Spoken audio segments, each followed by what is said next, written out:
This episode contains historic terms.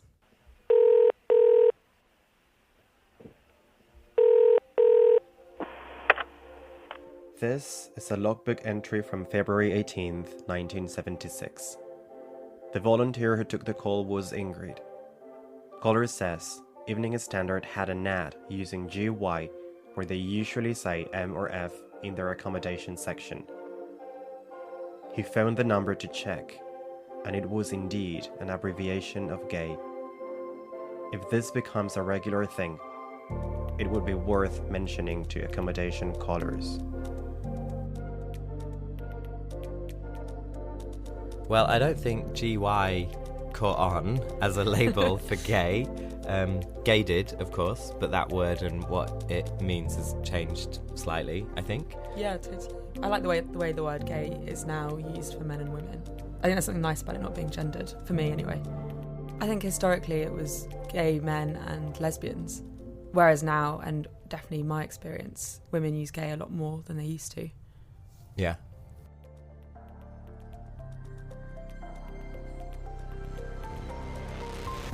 You're listening to The Logbooks, stories from Britain's LGBTQ+ history and conversations about being queer today. In partnership with Switchboard, the LGBT+ helpline. I'm Adam Smith. I'm Tash Walker.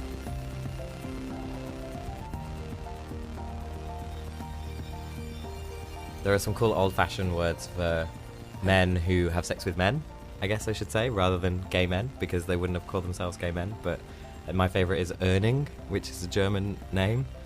I think it was coined by Karl-Heinrich Ulrich, who was a German gay rights campaigner in the late 19th century, I think. I'm going to go back a bit further on the women's front. Let's go back to Sapphic, which of course comes from the poet Sappho who lived on Lesbos, which is how lesbians ended up with their name. With their name, lesbians.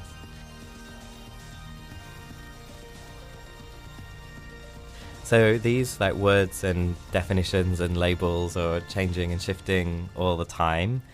And that brings us to episode 6 of the logbooks. Anything goes.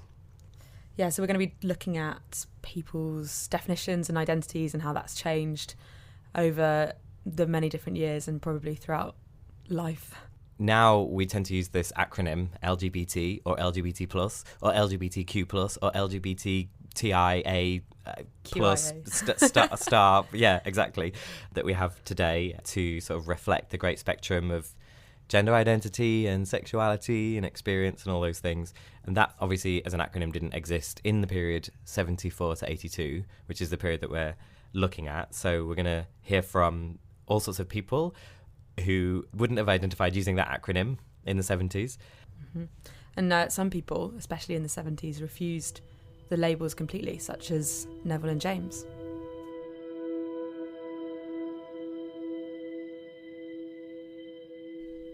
Well, speaking of myself, I certainly didn't go around saying I'm a gay man. I am what I am, and that's my attitude to this day. My sex is utterly immaterial to the rest of me and to anybody else. I'm not interested whether they're... When I say I'm not interested, I don't care whether they're straight or they're gay. I just want to know if they're a nice person or a not nice person. That's all. So I never described myself at all. No, I don't think I described myself as being gay or being anything. If asked, but only probably in the last 20, 25 years, I'd have said gay. Before then, when probably it wouldn't have been asked even. How did we describe friends? I don't think we called them gay. They were just friends. I mean, people were people, and that was it. I think what James is saying, I mean, people were people, and they should be judged on who they are alone and not how they identify. But I think with the changes that were happening at this time, you needed those labels and identities to help push things further. Different identities and labels were forming and being used more regularly.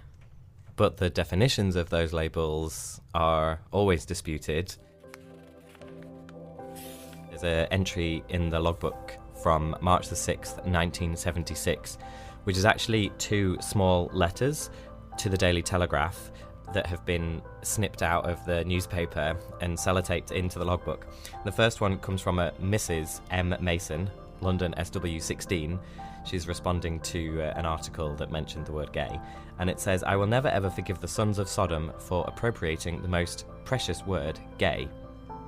There is a response to that, pasted next to it, from a Dr. Stuart Hill from Newcastle upon Tyne. I'm not going to read it in a Geordie accent. He might not have identified as a Geordie or had a Geordie accent. And Dr. Stuart Hill says, "The strictures of your correspondent on the common usage of the word gay to denote homosexual matters cannot go unchallenged. As a widely misunderstood minority, which has in the past been mercilessly attacked and pilloried, surely, now that the truth is becoming rather better known, have we not the right to redress the balance somewhat?" The word gay symbolises all that is good in homosexual relationships, but has far wider relevance for everyone, including your correspondent, representing, as it does, a new-found freedom in human personal relationships that is surely the right of everyone to enjoy. This is something your correspondent should welcome, not condemn. Here's a logbook entry from September the 11th, 1975. What is pansexual? Multisexual, i.e. anything goes, making it in the kitchen? Polymorphous perversity, signed Sigmund Freud. Well, it's good to know that pansexuality's been there, right, since 70... And people forget, I mean, we actually went into a very rigid lesbian, gay, binary thing, just like straight, gay, binary thing in the 80s and the 90s. Actually, in the 70s, we did talk about pansexuality, and pansexuality, bisexuality, all of those things were much more accepted and part of the spectrum. When you speak to enough people who are around in the 70s or read enough of Switchboard's logbook entries, you just find binaries all over the place, this or that, gay or lesbian, labelled or unlabelled. Yeah, and as Suzanne remembers, the labels even affected the major political movements of the time. We were involved in the women's movement as well as the lesbian movement, but at that time the women's liberation movement didn't accept lesbians, although a lot of them were, but they weren't out. Nobody was out then. We were the first people coming out as lesbians. They actually didn't want us in the women's liberation movement because they thought we were giving them a bad name, because it was a bit too radical for them at the time. But we had a lot of contact with socialist women in Coventry and a lot of debate and discussions going on there. And gradually that changed, and the lesbian movement became incorporated into the women's liberation movement. There were problems within GLF. For example, its name, Gay Liberation Front, many women felt it should have been lesbian and gay. I'm Ted Brown. I'm 69 years old. And also many of the men still harboured some of the sexist attitudes that were common at the time. We would have meetings, and during breaks, many of the men would assume that it was the role of the women to go and make the tea. So after a while, many of the women split and went off and produced magazines such as Spare Rib and Bread and Roses, specifically addressing the issues of feminism and lesbianism. Both Ted and Suzanne separately have memories of deeper tensions over gender presentation. And the big question, Tash, big question of all time, are you butch or are you femme? Before I came out as gay, when I was at the university, I thought, if I'm a lesbian, I have to decide whether I'm going to be butch or femme. And I thought, well, I can't decide. I can't be one or the other for the rest of my life, so I can't be a lesbian. It was very confusing because that was the image that one had of lesbians then, that you had to be either masculine or feminine. But when I came out and met the lesbians in Coventry, they were all the ex-university girls. They were not divided into butch and femme. And so that was a relief, because then I thought, well, actually, I can just be myself. But I think there were sort of two movements there, really, where some women were not defining themselves as butch or femme, but traditionally they always had. And if I had gone to the gateways, I would have found it very much divided in that way. When I first went to a gay bar in 1970, I was asked whether I was butch or bitch, because many gay people in those days adopted a quasi-heterosexual relationship where one partner was playing the male role and the other was playing the traditional female role, dominant and submissive. This was also extended into even within the gay community. Drag queens were not taken seriously, and very little distinction was made between transvestites and transsexuals. Nobody investigated the issues that confronted those people, and there was also very little understanding. GLF started basically on countering the laws and the prejudices against lesbians and gay men. And it was only later that the other elements of sexuality and gender were not incorporated. They fought their way in, and they had to.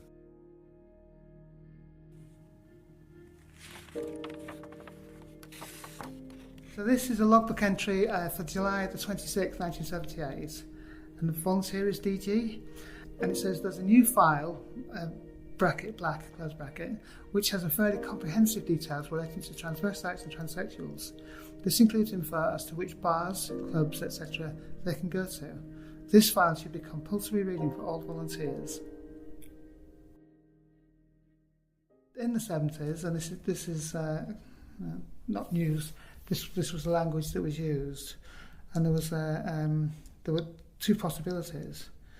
Transvestites, who were people who I think almost exclusively men who dressed as women. I think that's the concept. And transsexuals, this was almost always referring to people assigned male at birth who were crossing in one way or another, either semi-permanently or permanently. Hi, I'm Chrissy Hunter. The language wasn't problematic at the time, and I think these categories excluded many people from feeling that they had anything to do with them. I think transvestite was seen in popular newspapers or popular culture in general as figures of fun, but not in a fun way. And transsexual was a very exotic other person. People that were transsexuals were not part of people's everyday life or experience. Most of the people I've spoken to in my research, the most common trope is that they had no language to think about themselves, and these are people with coming from fairly ordinary backgrounds. Most people come from ordinary backgrounds. There's a club in London still called the Way Out Club, and which still runs, and now it's got a nice little tagline of being for everyone that's different, but I think it would have thought of itself as for transvestites at the time, and it was a small itinerant club. So you can see through this whole emergence people's idea of themselves changing, and lots of the people who joined that scene thinking of themselves as transvestites or cross-dressers or whatever it was went on to transition, went on to realise that they could do something else, or they should do something else, they needed to do something else. People don't do it on a whim. So this is a log entry from August the 19th, 1975, and the volunteer was Colin. Dennis Andrews ran the transsexual (TS) group, the Patricia Sage transvestite (TV) / transsexual group no longer exists and has split into separate TV and TS groups. Bill Aykroyd is now running the TV group. Dennis has taken over the new TS group. He feels it's very necessary that people interested should be referred to him first. His experience has proved that many supposed TS referrals are in fact TV or just plain nutters. Sorry.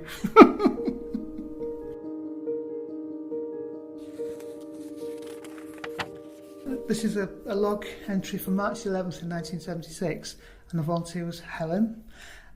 Bob of North London Transsexual Action Organisation rang on call for about 30 minutes. They underlined don'ts want any transvestites. There is no group there for TVs. They are a counselling service for transsexuals.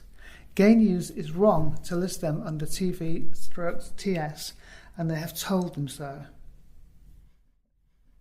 This kind of reflects something that went on for many, many years. I'm sure every subculture has a hierarchy, and this represents the hierarchy of gender nonconformity or something like that.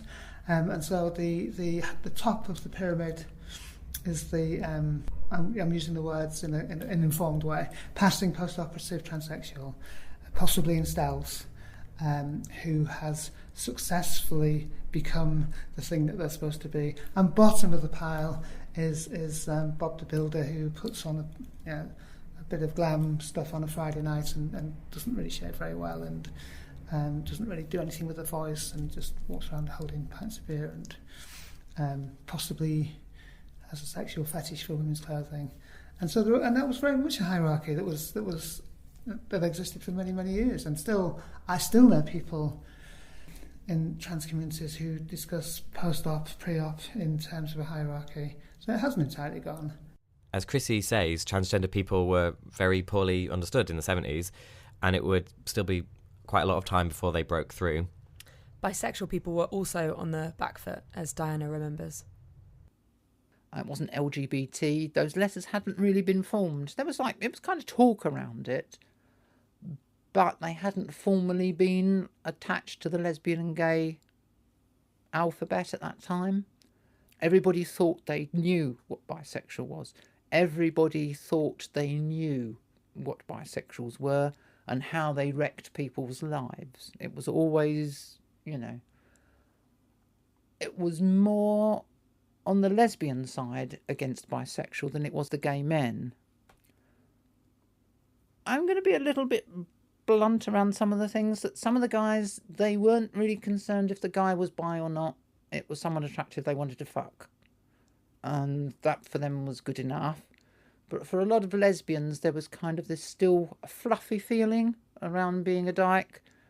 Some of that's real, some of it's a bit made up, really. But there was that thing about, oh, she left me for a man. That means she's a traitor.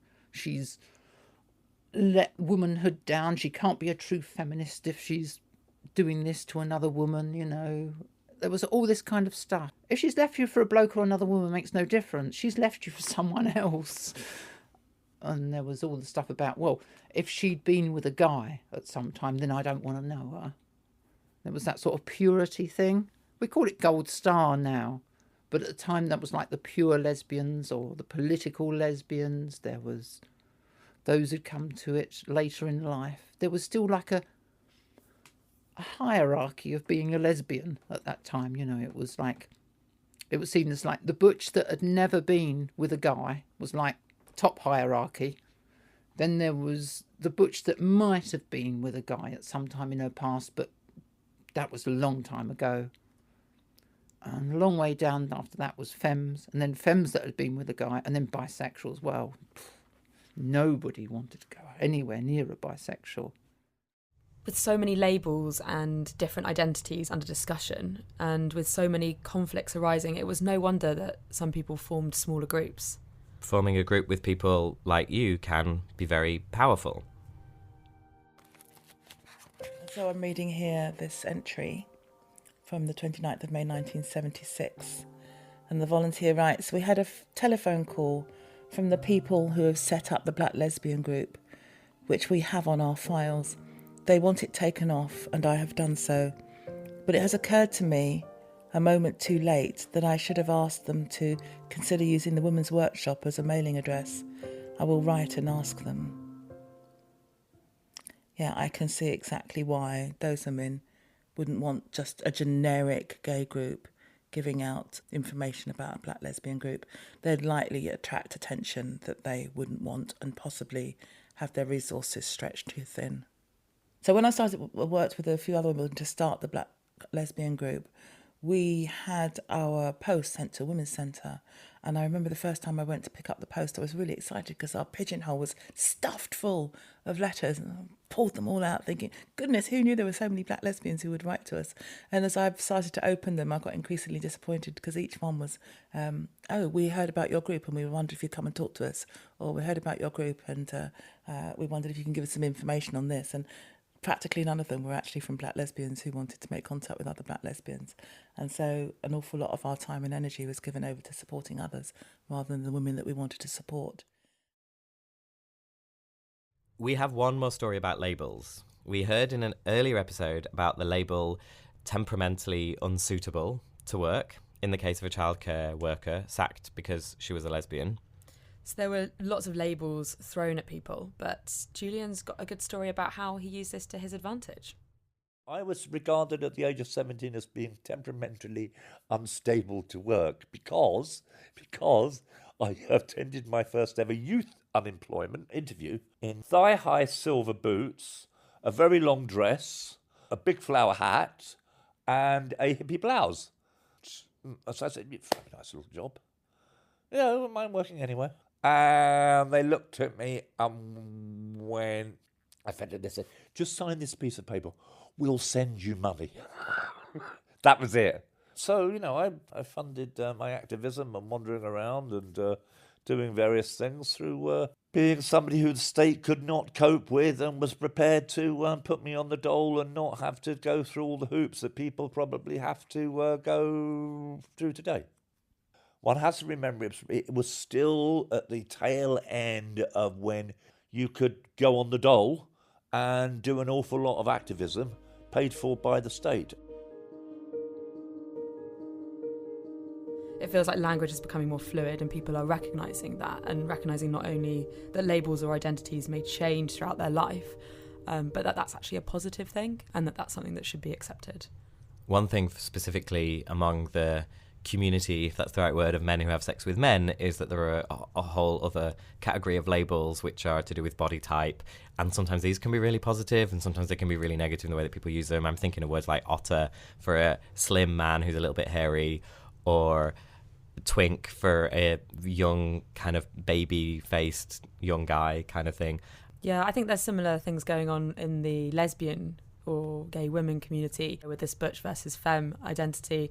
And butch has often had a lot of negative connotations thrown at it, especially with what's been happening in the media, and that's being reclaimed in a really positive way, and that's really great to see. I think there's a lot less stigma around the butch versus femme labels and identities, which maybe is allowing people to embrace them a bit more, whereas historically, especially in this time period, the 70s and the 80s, you are either one or the other. So Adam, how do you identify today? I identify today as a wannabe astronaut. I sometimes say I'm a gay man. I sometimes say I'm a queer man or a queer person. And the thing that I like about the word queer is that it's kind of like an anti-label label. I know it is still a label and we still have to use a label. But, my sexuality is clearly different from the norm. And sometimes my gender presentation is slightly different from the norm. So it's more like just a resistance or an alternative. Cool. It's a bigger, all-encompassing word which speaks of different gender identities, sexualities, and also politics. And it is the word that sits most comfortably with me. Yeah, one of the things that seems to be happening today is that so many more people are describing themselves as queer. I see myself as a queer/lesbian woman. In the past, I would have always gone for gay, but more recently, I think it's quite narrowing. So I prefer the term queer. I know people of sort of an older generation find it quite a derogatory term, which I don't. So I identify as queer, and that's a label that's very important to me in terms of my identity, in terms of the way I relate to the world, in terms of my sexuality. Right now I'm in a relationship with a man, so it's something that troubles me a lot, actually, being in a kind of visibly heterosexual relationship. And because I'm in an open relationship, I feel like our relationship is actually very queer, even if from the outside, with two of us walking down the street together, it looks quite heteronormative. I identify now as queer, and I think growing up I always identified as gay.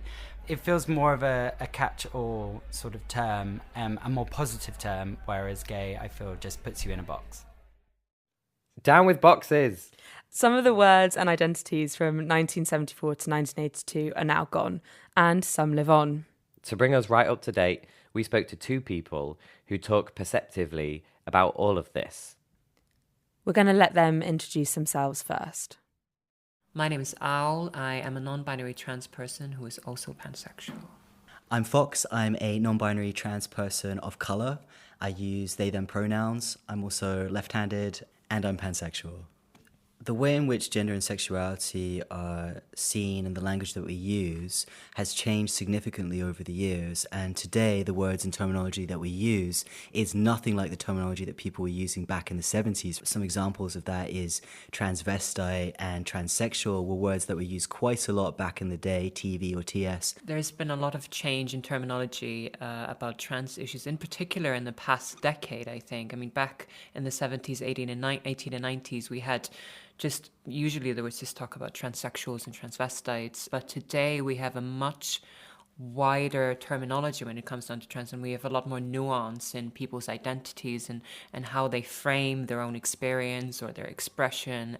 I think it's an interesting time, and it's really exciting to see people able to finally be able to express themselves. And I think that's the real difference with what's going on today. We're having conversations about non-binary identities. That includes genderqueer, gender fluid, and non-binary in general.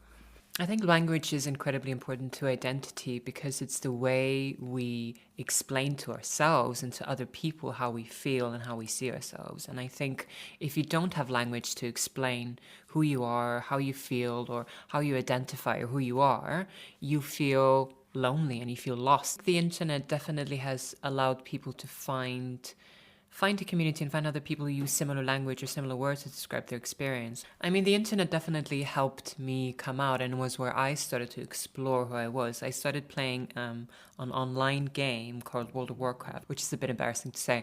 In this game, you can create a character and you play it in that world, and you can basically be whoever you want.